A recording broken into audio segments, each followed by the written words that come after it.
Bonjour à tous, on se retrouve pour un nouvel événement. Aujourd'hui, le Zoo 50 se dispute à Anguin, un parcours de 2875 mètres pour des concurrents âgés de 7 à 11 ans n'ayant pas aligné 405 000 euros. Ils sont 16 à s'affronter dans ce rendez-vous.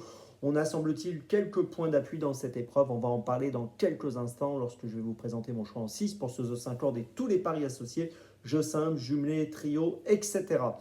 Je vous rappelle aussi que le The Turf Summer Tour a commencé. N'hésitez pas, en cliquant sous le lien, sous la vidéo YouTube, ici, à vous inscrire. Et si vous êtes déjà inscrit, rendez-vous sur les réseaux sociaux de The Turf pour participer aux différents jeux, pour gagner des bonus Turf et autres cadeaux. Avant toute chose, et avant que je vous donne mon choix, je vous rappelle aussi que vous pouvez vous abonner à la chaîne YouTube de The Turf. Vous pouvez activer la cloche pour être informé dès que mon prono est posté. Et attention, n'oubliez pas le jeu responsable, les mentions qui sont en bas ici. Ayez ça en tête. Allez, on y va. En 6. Eh bien, écoutez, dans cette course, j'ai retenu en tête le numéro 12, Harley Gemma, une concurrente âgée de 7 ans. D'ailleurs, petite priorité aux 7 ans dans cette épreuve. Harley Gemma qui vient de finir 7e du prix de la Manche à Anguin, une course d'un niveau supérieur à celle-ci. Auparavant, elle avait gagné 2 fois à Vincennes, le 23 juin et le 14 juin. Si elle répète cette tentative de Vincennes, si tout se passe bien pour elle, si elle est sage, je pense qu'elle peut jouer le premier rôle dans cette course. Il me semble largement à sa portée.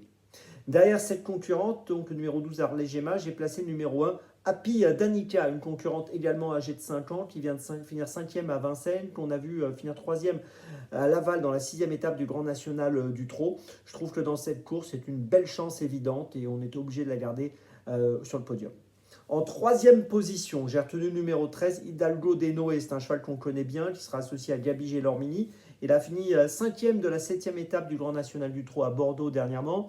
Il avait terminé 7e dans la 6e étape à Laval, étape dans laquelle, je vous l'ai dit, Happy Danica avait conclu 3e. Jugé sur ses meilleurs titres, je pense que c'est un concurrent qui doit pouvoir jouer un bon rôle et il peut tout à fait finir sur le podium. En 4e position, j'ai placé le 14 Floréal. Alors Floréal avait très bien démarré l'année 2024 puisqu'il avait gagné le prix de la Côte d'Azur à Cagnes-sur-Mer. Ensuite, il y a eu des hauts et des bas. On l'a vu finir 7e du prix Pitia à Vincennes dernièrement. Le prix Pitia qui est un peu une course de référence pour étudier cette épreuve. Et on l'a vu échouer dans la 7e étape du Grand National du Trot à Bordeaux dernièrement. Mais bon, je le rachète car jugé sur ses meilleurs perfs dans cette course, à mon avis, pour une 3, 4, 5e place, il vaut mieux le garder.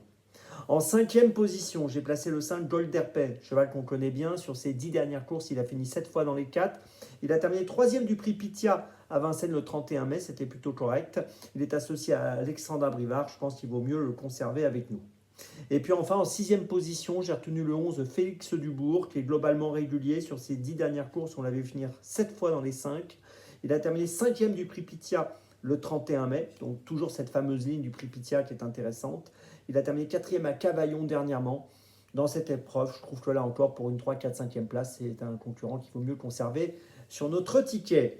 Voilà, je vous résume mon choix donc pour ce The 5 Lord. En point d'appui et en base, donc le 12 et le 1.